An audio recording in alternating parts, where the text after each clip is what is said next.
안녕하세요. 20대 후반의 여자입니다. 아무리 사람의 욕심이 끝이 없다지만 도를 지나친 욕심과 그 속마음과 본성을 숨기고 저와 결혼하려고 했던 남자친구와 얼마 전 파혼을 했습니다. 그때는 혼자서 많이 힘들었는데 지금은 다 털어내고 나름 행복하게 살고 있어요. 어릴 적에 온 가족이 이민 생활을 하다가 20대 초반에 한국을 돌아오게 되면서 친구도 많이 없어 어디 털어놓을 사람도 없었는데 우연찮게 자기의 사연을 공유하는 이곳을 알게 되면서 이렇게 저의 이야기도 한번 보내봅니다. 앞서 말씀드렸다시피 저희 가족들은 제가 어린 시절에 미국으로 이민을 떠났습니다. 가정 형편이 좋아서 떠난 이민이 아니에요. IMF 이후 아버지가 실직을 해서 힘들어진 상황에 더 이상 한국 땅에 발붙여 살만한 곳이 없어서 도망치듯 떠난 이민입니다. 자랑스러운 일은 아니네요. 가족 중에 그 누구보다 고생한 건 저희 어머니셨어요. 그나마 요리를 잘 하시는 편이라서 말도 안 통하는 타국 땅에서 그래도 장사를 크게 하고 있는 한식당에 취직을 하셔서 저희 가족들을 먹여 살렸습니다. 다행히 저희 고모께서 미국에 이미 오래전에 먼저 넘어가셔서 자리를 잡고 계셨는데 당시 혼자 지내시던 고모가 집에 빈 방을 내어주시면서 미국에 정착하는데 그렇게 많은 돈이 필요하지 않았습니다. 하지만 평생을 회사원으로 살아오신 아버지가 미국에서 할 만한 일이 많지 않았어요. 아버지께서 영어를 할 줄 아시는 것도 아니고 그렇다고 특별한 기술을 가지고 계시지 않았기 때문에 아버지는 근처 교민들의 가게에서 일당 받으면서 일을 하셨습니다. 한국에서 다니시던 회사가 망하기 전까지는 그래도 회사에서 나름 부장님 소리 들으며 일을 하셨기 때문에 자꾸 그 시절 생각을 하면서 몸쓰는 일을 하는 걸 굉장히 싫어하셨어요. 자격지심도 생겼는지 말도 안 통하는 곳에서 일자리를 주신 고마우신 분들과 자주 다퉈서 일을 그만두는 건 부지기수였고 나중 가서는 일도 안 나가시고 집에서 매일 술만 드시는 게 일이었습니다. 그나마 제가 나이가 워낙 어릴 때라서 제가 학교 끝나는 시간부터는 보호자가 필요했기 때문에 아버지가 그 역할을 자처하시고 대신에 어머니가 매일같이 일하러 나가셔서 고생을 많이 하셨습니다. 아버지의 술주정 정도는 참을 수 있었는데 뭐가 그렇게 힘드셨는지 어머니가 벌어온 돈을 가지고 아버지는 몰래몰래 도박에 빠져들기 시작했고 나중 가서는 우리 가족의 정착자금과 제 대학 공부를 위해 어머니께서 따로 모아놓은 돈에까지 손을 대시면서 10년 가까이 아끼고 모아온 소중한 돈을 하루아침에 탕진해버리셨어요. 그 어떤 힘든 일이던 간에 꿋꿋이 참아오신 강인하신 어머니도 그 상황만큼은 견뎌내실 수 없으셨나 봅니다. 어머니가 그렇게 격한 감정을 표현하신 건 처음 봤어요. 어떻게든 저 하나만큼은 고생시키지 않고 모자람 없이 키우고 싶으시다던 어머니는 그날 모든 걸 포기하셨어요. 그렇게 오열하던 어머니의 모습이 제가 미국에서 본 어머니의 마지막 모습입니다. 다음날 어머니는 편지 한 장만 남기시고 혼자 한국으로 떠나셨어요. 사람들은 왜 그렇게 있을 때 잘하지 못하고 지나고 나서 후회를 하고 반성을 하는지 모르겠습니다. 얼마 전 파혼한 제 남자친구도 그렇고 저희 아버지 또한 그랬어요. 어머니가 혼자 야반도주를 하시고 나서야 아버지는 정신을 차리고 이 일, 저 일 가리지 않고 손에 닿는 대로 다 하셨어요. 아버지가 하실 수 있는 일이 많지는 않으니 벌이가 좋지는 않았습니다.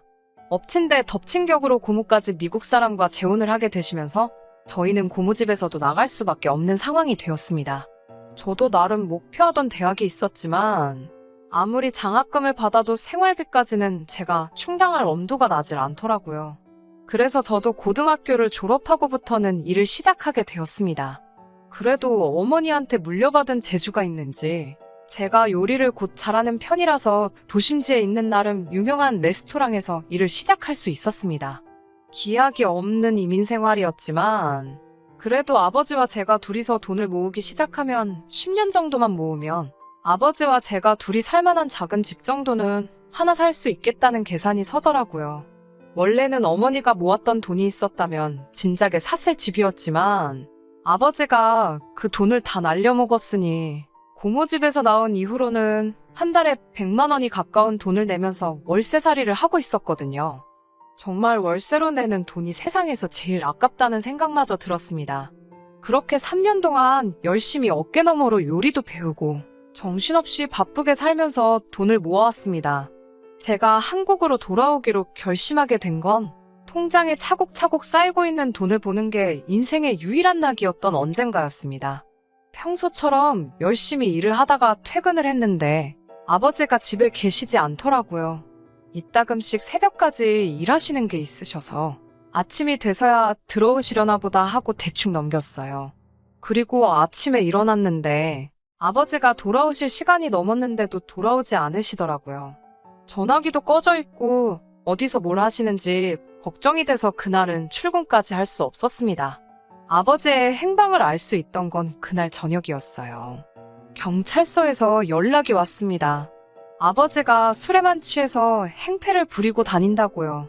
수중에 돈도 얼마 없었는데 탈탈 긁어모아 보석금을 내고 아버지를 빼내왔어요. 아버지는 술이 아직도 깨지 않으셨는지 제가 운전하는 차 옆에서 고개를 돌린 채 아무 말도 없으시더라고요. 그리고 나서 충격적인 사실을 전해 듣게 되었습니다. 아버지가 다짜고짜 미안하다면서 눈물을 보이시더군요. 안 좋은 예감이 들었지만 아버지가 울고 계시니 왜 그러시냐 물어볼 수밖에 없었어요. 아버지는 기어이 여태까지 아버지가 모은 돈과 제가 졸업 후에 대학교도 포기하고 모아놓은 돈에 또다시 손을 대신 거였어요. 같이 일하시던 분하고 잠깐 놀러 갔다던데 조금씩 돈을 잃기 시작하니 본전 생각이 나서 한 번만 더 하다가 통장에 있는 돈까지 손을 대신 거였어요. 막상 저희를 버리고 떠난 어머니가 원망스러웠는데 그때가 되니 어머니 기분이 이해가 되더라고요. 정신 차린 듯 보였지만 태생부터 구제불능이었던 아버지였던 거예요. 차라리 어머니가 저를 혼자 남겨두지 않고 같이 데리고 가셨으면 하는 생각이 들기까지 했습니다. 도무지 참을 수가 없었어요. 그 뒤로 아버지와는 한 집에 있어도 말 한마디를 섞지 않았습니다. 한 달 동안 정말 제가 일하던 레스토랑에서 법이 허락하는 선에서 최대한 일을 하고 남는 시간에는 아는 분 통해서 또 다른 일을 했어요. 그렇게 한 달 내내 쉬는 날도 없이 일만 했더니 제 손에 700만 원이라는 돈이 생겼습니다. 그 돈으로 아버지가 혼자 지낼 수 있게 한 달치 월세를 미리 내놓고 또 나머지 100만 원은 현금으로 찾아서 허튼 데 쓰지 말라는 편지만 남겨두고 남은 돈으로는 비행기표를 사서 저도 혼자서 귀국길에 올랐습니다. 반나절이 넘게 걸리는 비행기 안에서 혼자 울었다가 한편으로는 후련하기도 한 마음 때문에 웃었다를 반복했어요. 누가 보면 저를 미친 사람으로 봤을 수도 있었을 정도로 정신없는 비행이었습니다. 아무튼 제 과거 이야기가 너무 길었네요. 한국으로 돌아오고 나서는 제 수중에 남아있는 돈으로 보증금 200에 월세 30만 원짜리 허름한 방에서 혼자서 생활을 시작했습니다. 영어는 자신이 있었지만 학위가 없는 저를 써줄 만한 영어 학원은 그 어디에도 보이지 않았어요. 그나마 배운 게 요리이다 보니 그걸 가지고 금세 취직을 해서 기본적인 생활을 유지할 수는 있었습니다. 미국에서도 요리하는 사람들이 박봉이기는 한데 한국도 마찬가지더라고요. 200만 원도 안 되는 월급이었지만 그래도 저 하나 입에 풀칠하고 사는 데는 모자람 없이 넉넉한 돈이었어요. 출퇴근하는데 드는 대중교통비만 제외하면 식사는 일터에서 해결할 수 있으니 다행히 돈 들 곳이 많지는 않았습니다. 허름한 월세방을 탈출하고 싶은 마음은 굴뚝 같았지만 당장 이 집보다 싼 곳을 찾을 수가 없어서 한동안 지내게 되었어요. 박봉인데다가 정신없이 바쁜 직장 생활이었지만 언젠가는 저도 적당한 아파트 한 채 얻어서 아버지처럼 가족들 고생만 시키는 그런 사람이 아니라 저를 많이 아껴주고 저를 위해 희생할 수 있는 그런 사람을 만나 가정을 꾸리고 그렇게 평범한 인생을 살겠다는 목표 하나만 가지고 이악 물고 버텼습니다. 그렇게 하루하루를 살아가고 있던 제게 결혼까지 약속하게 되는 그런 사람이 찾아왔어요. 정말 상상도 못한 만남이었습니다. 하루는 제 핸드폰으로 모르는 번호로 전화가 왔어요. 보통 모르는 번호로 전화가 오면 받지를 않는데 같은 번호로 수도 없이 전화가 걸려왔습니다. 계속해서 무시하고 있었는데 문자로 제 이름을 들먹이며 어머니 일로 전화를 드렸다는 문자를 받았습니다. 어머니와는 이미 10년 가까이 연락 한 통 없이 지냈는데 어떻게 제 정보를 알아내서 사기를 치려는 건가 하는 의심이 들었지만 또 어머니라는 단어를 보니 그 문자를 모르는 척 할 수가 없겠더라고요. 그 문자를 받고 나서 몇 시간 정도 혼자 고민하다가 무슨 이야기인지 드러나 보자는 심정으로 전화를 걸었습니다. 전화기 너머로 제 또래 정도로 생각되는 남자의 목소리가 들려왔어요. 남자는 자기를 어머니와 꽤 오래 같은 식당 홀에서 서빙 일을 하는 사람이라고 소개했습니다. 저희 어머니는 주방에서 일을 하셨는데 일터에서 만난 두 사람이지만 어머니께서 제 또래인 그를 보고 제 생각이 많이 나서 여러모로 신경을 많이 써줬다고 하네요. 그렇게 저를 안심시키고 나서 곧바로 금전을 요구할까 싶어 많이 걱정했는데 그는 곧바로 어머니에 대한 소식을 전해줬어요. 어머니가 많이 아프시다고요. 어머니가 입원해 계신다는 병원 주소를 받아 그 병원으로 향하는 택시 안에서 참 여러 가지 생각이 오고 갔어요. 어머니가 아프다는 말에 걱정이 되면서도 어머니가 어떻게 제가 한국으로 돌아온 사실을 알고 계셨던 걸까? 아니면 정말 금품을 노린 신종 사기 수법인가 하는 등등 어머니를 다시 만날 수도 있다는 기쁨과 많이 아프시다는 말에 기대 반 걱정 반으로 병원으로 향했습니다. 병원 대합실에서 저를 기다리던 그와 만났어요. 평범하고 무난한 인상이라 그런지 이 사람이 저에게 사기를 칠 것 같다는 생각이 들지 않았습니다. 어머니가 계신다는 병실에 어머니가 안 계시다면 그냥 그 길로 저는 돌아가 버리면 되는 상황이고 병원 안에도 사람이 많았기 때문에 저한테 해코지를 하거나 위험한 일들이 생기지 않겠다는 확신이 들어서 그를 따라갔어요. 어머니가 입원해 계신다는 병실로 향하는 동안 그는 주절주절 여러 이야기를 해줬습니다. 저를 찾는데 정말 너무너무 힘들었다. 겨우 찾았다고 생각했는데 전화를 안 받아서 집 주소까지 알아내서 찾아가 볼까도 고민 많이 했었다 하면서요. 금세 어머니가 입원해 계시는 병실에 도착했고 저는 그날 어머니와 10년 만에 재회를 하게 되었습니다. 하지만 재회의 기쁨도 잠시 어머니는 정말 몸이 많이 안 좋아 보이셨어요. 암이 이미 전신으로 퍼져서 손쓸 방도가 없다는 충격적인 소식을 전해주셨습니다. 매일같이 저를 두고 온 마음의 잠도 제대로 못 이루고 계셨다고 해요. 돈을 어느 정도 모아 안정이 되고 나면 그때가 돼서야 저를 부르려고 했는데 안정이 되기도 전에 몸이 이 모양 이 꼴이 되었다고 슬퍼하셨습니다.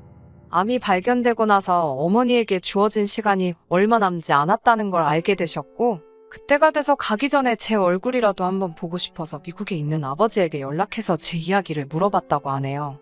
아버지가 잘 계시는지 따위는 묻고 싶지도 않았습니다. 그래도 순순히 제가 한국으로 돌아갔다는 이야기를 어머니께 해주신 것 같아요. 같이 일을 하는 이 청년에게 부탁해서 저의 행방을 찾아달라고 부탁을 하셨다는 거예요. 그는 어머니의 부탁을 멋지게 수행해낸 거고요. 어머니는 이제 제 얼굴 한번 보고 그렇게 떠난 걸 제게 사과도 하셨으니 이제 더 이상 여한이 없다고 편하게 갈 수 있겠다고 웃으셨어요. 어머니께 이제 다시 만났는데 벌써 가실 생각만 하시냐고 제가 일을 관둬서라도 어머니 곁에 있어 드릴 테니 포기 말고 치료를 받자고 했습니다. 말한 대로 저는 바로 직장을 그만두고 매일같이 병원에서 어머니와 시간을 보냈습니다. 제가 있다고 해서 이미 암세포가 온몸에 퍼져버린 상황인데 당연히 더 나아질 일은 아니었어요. 어머니도 치료를 워낙에 힘들어하셨습니다. 그때 저를 찾아온 게 저를 찾아준 거였습니다. 그는 저에게 솔직한 자기의 생각을 말해줬어요. 옆에서 이렇게 간호해준다고 해서 나아질 상황이 아니다. 힘든 건 알지만 이렇게 어머니가 병원에서 생을 마감하시게 하는 것보다 차라리 치료를 포기하더라도 얼마 남지 않은 기간이겠지만 좋은 곳도 다니고 맛있는 것도 먹으러 다니고 그동안 못 해드렸던 일을 해주는 게 더 낫지 않겠느냐 하고 단도직입적으로 묻더라고요.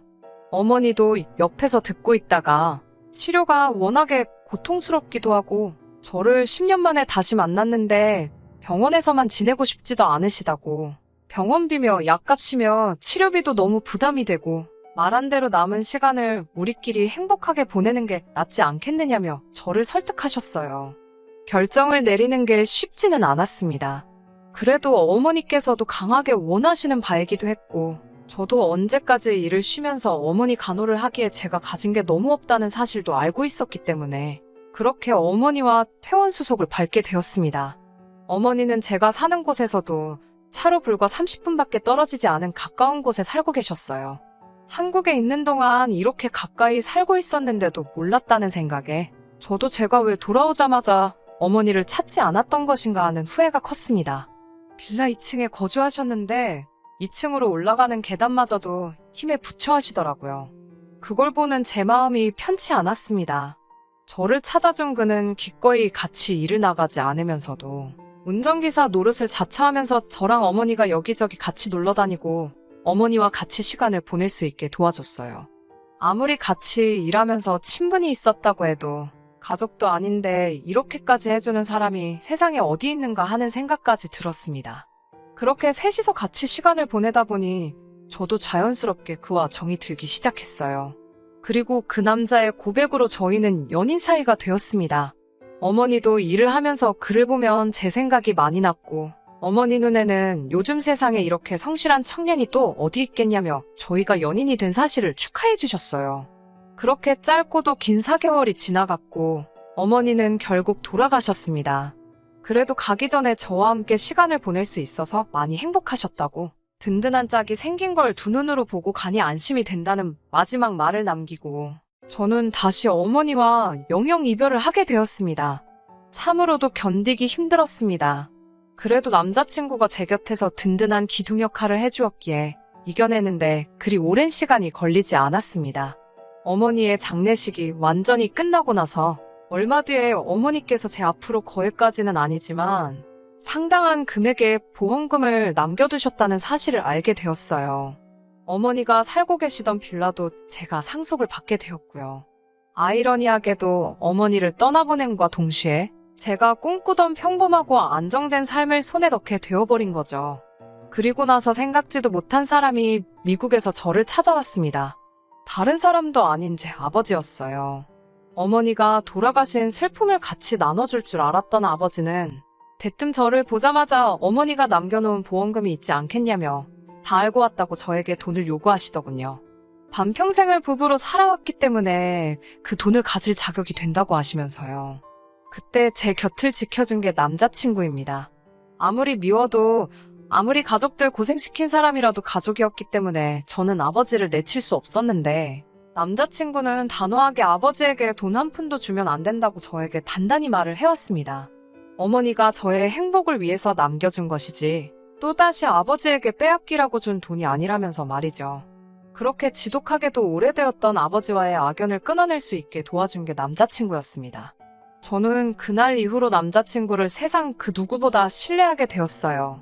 그리고 정말 얼마 지나지 않아서 결혼 이야기까지 오고 가게 되었습니다.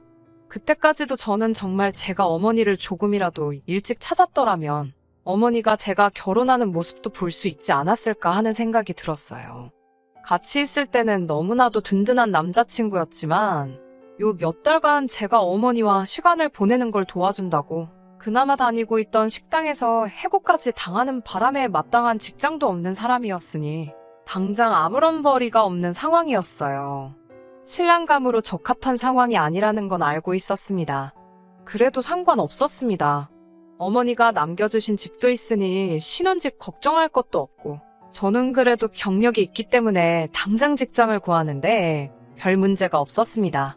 그러는 와중에 남자친구가 어머니의 보험금을 가지고 체인점 형식의 식당을 하나 오픈하면 어떻겠냐고 제안을 해왔어요. 어쨌든 접객을 해본 경험도 있고 저도 요리가 본업이다 보니 괜찮은 제안이라 생각했습니다. 당장은 제가 출근을 하기로 하고 그동안 남자친구는 가게 자리와 어떤 체인점을 오픈할지 알아보기로 했고 그렇게 저희는 서로의 미래를 약속하고 결혼 준비를 하기 시작했습니다. 하지만 결혼 약속을 하고 나서 이 남자의 시커먼 속내를 알아버리게 되었습니다. 일을 마치고 나서 저녁 늦게 집에 들어왔는데 현관문 너머로 집안의 인기척이 느껴지더라고요. 남자친구가 와 있나 하고 문을 열고 들어갔는데 남자친구 혼자만 있는 게 아니었습니다. 남자친구의 어머니가 같이 계시더군요. 결혼을 약속하긴 했지만 아직 정식으로 인사를 드린 적도 없는데 저희 집까지 어머니를 데리고 들어온 이유가 뭔지 참 궁금했어요. 어머님에게 인사를 시키기엔 장소가 제가 사는 집이라는 것이 이해할 수가 없었습니다. 그런데 어머님께서 꺼내시는 말을 듣고 그 속셈이 무엇인지 단번에 알아차리게 되었어요. 어머님은 저를 보자마자 이 집이 아무리 방이 2개라지만 3사람이 살기에는 너무 좁은 것 같지 않냐고 하셨어요. 제 이름이 뭔지, 제가 당신 아들과 결혼할 여자라는 사실도 묻기 전에 다짜고자 말이죠. 그러고선 돌아가신 어머니가 남겨준 보험금이 있다고 들었는데 이 집을 팔고 그 돈을 합쳐가지고 30평대 방 3개짜리 아파트를 하나 구하는 게 어떻겠냐고 말을 하시더라고요. 남자친구가 그 돈은 결혼 후에 저희가 사업을 시작할 때 쓰려고 해서 못 쓴다고 어머님에게 한마디 하더라고요. 어머님 의견에 반대를 해준 건 다행이지만 여전히 어머님이 왜 우리 집까지 와서 저러고 있는지는 설명이 되지 않았습니다. 그리고 무엇보다도 3사람이 산다는 게 무슨 뜻으로 한 말인지 그 의도가 너무 뻔히 보여서 제가 아무 말도 하지 않을 수가 없었어요. 그래도 시어머니가 되실 분인데 시작부터 단추를 잘못 끼울 필요는 없으니 못 알아들은 척 아직 남자친구와는 자녀 계획은 따로 없고 둘이서 살기엔 교통도 그렇고 이만한 집이 또 없다고 생각한다고 말했습니다. 하지만 어머님도 여간 내기가 아니셨어요. 자기가 한 말 뜻을 정확히 알아들었으면서 모르는 척하는 것 좀 보라며 제 머리 꼭대기 위에 서 계시더라고요. 어머님과 저 사이에 묘한 기류가 흐르기 시작하니 남자친구가 그걸 눈치채고는 둘 사이에 끼어들어서 분위기를 전환하려고 하더라고요. 좋은 소식을 전해주러 온 자리인데 2사람 다 서로 날쌔울 필요 없다고 하고는 좋은 소식이라고 전해주는 말이 다른 게 아니고 가게 자리도 수배가 끝났고 요즘 유행하는 치킨집을 하기로 결정했다는 거예요. 평소였으면 잘 되었다고 축하할 일이었겠지만 그렇게 썩 기쁜 소식이 아니었어요. 왜냐하면 남자친구가 저와 어머님을 뜯어말리면서 덧붙인 말 때문입니다. 남자친구는 이제 한 가족이 될 사이인데 사이좋게 지냈으면 좋겠다고 말을 하더라고요. 남자친구를 방으로 끌고 들어가 말했어요. 사이좋게 지내고 말고를 떠나서 셋이 산다고 하시는 저 말씀이 대체 무슨 뜻이냐고 곧바로 따져 물었어요. 그러자 한다는 말이 너무나도 당당하게 무슨 말인지 모르겠냐고 말하며 우리가 결혼하게 되면 자기 어머니도 같이 함께 산다는 말이지 않겠느냐고 하는 겁니다. 그런 말은 전에도 한 적 없지 않냐 했더니 그래서 지금 말하는 거 아니겠냐는 뻔뻔한 대답을 하네요. 어떻게 그걸 나랑 상의도 없이 정할 수 있느냐 했더니 어차피 이제 어머니도 안 계시는데 자기 엄마를 어머니라 생각하고 모시고 살면 되지 않겠느냐는 알 수 없는 소리를 했어요. 그러면서 저를 위한 배려랍시고 한다는 말이 어차피 치킨집은 닭만 튀기면 되는 거니 제가 딱히 주방에 들어갈 필요까지는 없다고 하는 겁니다. 튀기는 거야 아무나 해도 되는 거고 저보고는 앞으로 일할 필요 없이 집에 있으면 된다고 하는 씨알도 먹히지 않는 소리를 꺼내는 겁니다. 요즘 같은 세상에 와이프 일 안 시키고 집에만 있으라고 하는 남자 흔치 않다며 저보고 복받은 거나 마찬가지라고 하더라고요. 마침 어머니도 혼자 집에서 외로우실 테고 여태껏 어렵게 살아오느라 외식도 제대로 못 해보셨는데 제가 요리를 할 줄 아니 집에서 이것저것 못 드셔본 음식들을 어머님께 요리해주면 딱 되겠다며 싱글벙글 저를 자기 어머니 수발들게 만들려는 식모계획을 천연덕스럽게 말하더라고요. 너무 어이가 없었어요. 나를 지켜주러 결혼하려던 거 아니었느냐 따졌더니 이게 지켜주는 게 아니고 뭐냐고 오히려 저에게 따져묻더군요. 돌아가신 어머니 돈 고스란히 물려받게 지켜준 게 누구냐면서요. 자기가 저와 결혼하려고 마음먹은 건 저를 지켜주고 싶어서가 아니고 제가 좋은 며느리감이 될 거라 생각했기 때문이랍니다. 정말 충격적이었어요. 남자친구가 말하는 그 좋은 며느리라는 조건이 말입니다. 아버지와는 절연했고 어머니는 돌아가신 외톨이이자 시어머니가 먹고 싶은 거 있을 때 제깍제깍 만들어다 바칠 수 있는 요리사. 어머니가 물려주신 좁아터진 빌라 하나와 얼마의 보험금이지만 갑자기 목돈이 생긴 벼락부자의 자기 없이는 혼자서 멘탈 관리조차 힘든 심약한 인간. 그게 남자친구가 말하는 좋은 며느리감의 조건이라는 거나 마찬가지잖아요. 그동안 남자친구에게 신세를 많이 지기는 했지만 이렇게 아무런 상의도 없이 일을 결정하고 어머님까지 집에 모시고 온 걸 보니 이미 2사람은 이야기가 끝난 상태라는 건 물어보지 않아도 뻔한 이야기였어요. 저는 남자친구에게 당신 덕분에 어머니와 재회도 하고 좋은 추억을 쌓은 건 평생에 걸쳐 감사할 일이지만 결혼은 다시 생각해보는 게 좋겠다고 말했습니다. 이런 식으로 저에게 한마디 없이 결정되는 일이 이게 마지막은 아닐 것 같다고. 그리고 우리 어머니 돌아가신 목숨값으로 가게 열어서 평생 당신 어머니 수발 들며 살고 싶은 생각은 없다고 말했습니다. 밖에서 이야기를 몰래 듣고 계시던 어머님이 저에게 말하는 꼬라지 좀 보라고. 천의 고아를 며느리로 받아주는데 고마워는 못할 망정 은혜를 이딴 식으로 갚냐고 호통을 치시더군요. 파혼 이야기와 어머님이 저를 두 번 다시 안 볼 것 같이 하는 말에 남자친구 얼굴만 벌개져서 안절부절 못하고 있더라고요. 아무리 남자친구가 저에게 못할 짓을 했어도 적어도 이 상황에서 어머님과 함께 사는 건 다시 생각해보자고만 했다면 저는 끝까지 파혼을 밀고 나갈 생각은 없었습니다. 그래도 남자친구 덕분에 엄마도 다시 만나고 행복한 시간을 보내도록 도와준 건 사실이니까요. 그런데 남자친구가 고작 생각해서 한다는 말이 그렇다면 어머니를 다시 만나게 도와줬으니 자기가 모자란 건 대출을 받아서라도 가게를 열 수 있게 보험금의 반을 내놓으라는 겁니다. 자기 아니었으면 제 수중에 있지도 않을 돈이었으니 자기한테도 어느 정도 공이 있고 소유권을 주장할 수가 있다고요.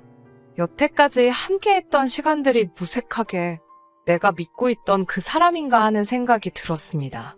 저도 호락호락 넘어갈 수는 없었어요. 자꾸 이런 식으로 나오면 경찰을 부르겠다고 내 집에서 꺼지라고 소리를 지르며 두 사람을 내쫓았습니다.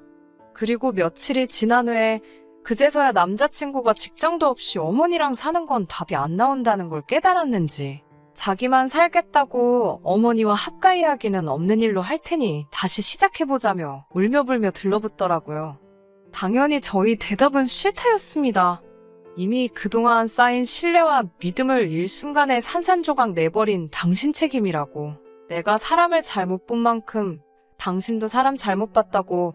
나는 절대 좋은 며느리감이 아니니 조건에 맞는 사람 찾아보라고 하고 두 번 다시 연락하지 말라고 말했습니다. 정말 시시하게도 그렇게 이별을 통보하니 남자친구도 답이 안 나온다는 판단을 했는지 더 이상 제게 연락을 하지 않았어요. 앞으로 행복할 일만 있겠다는 생각을 했는데 시작도 하기 전에 저는 다시 외톨이가 되었습니다. 그래도 후회는 하지 않습니다.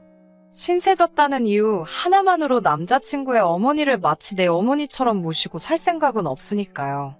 아버지가 어머니의 보험금을 뺏어가지 못하게 막아준 것도 남자친구지만 한편으로는 제가 그 돈을 들였다면 자기 몫이 사라진다고 생각했기 때문에 그렇게 하지 못하게 한 건가 싶은 생각도 드네요. 비약이 너무 심할 수도 있겠지만 어머니 치료를 포기하라고 제안한 것도 혹시 병원비로 나갈 돈 때문에 보험금이 줄어들지는 않을까 걱정했던 게 아닌가 싶은 생각도 들어요. 그런 뼛속까지 구제불능인 사람이었다면 이렇게 헤어진 게 저에게는 오히려 더 잘된 일이 아닐까 하는 생각을 해봅니다. 그래도 덕분에 어머니와의 좋은 마지막 추억을 만들 수 있었으니 당분간은 그 추억을 발판 삼아 그 어떤 힘든 상황도 행복했던 그때를 회상하며 이겨내려고 해요. 부디 저한테 제가 찾은 행복한 미래가 찾아올 수 있게 여러분들도 저를 응원해주시면 참 감사하겠습니다. 끝까지 들어주셔서 감사합니다. 오늘의 사연은 여기까지입니다. 구독과 좋아요, 알람 설정 부탁드리고 더 좋은 사연으로 다시 찾아뵙겠습니다. 감사합니다.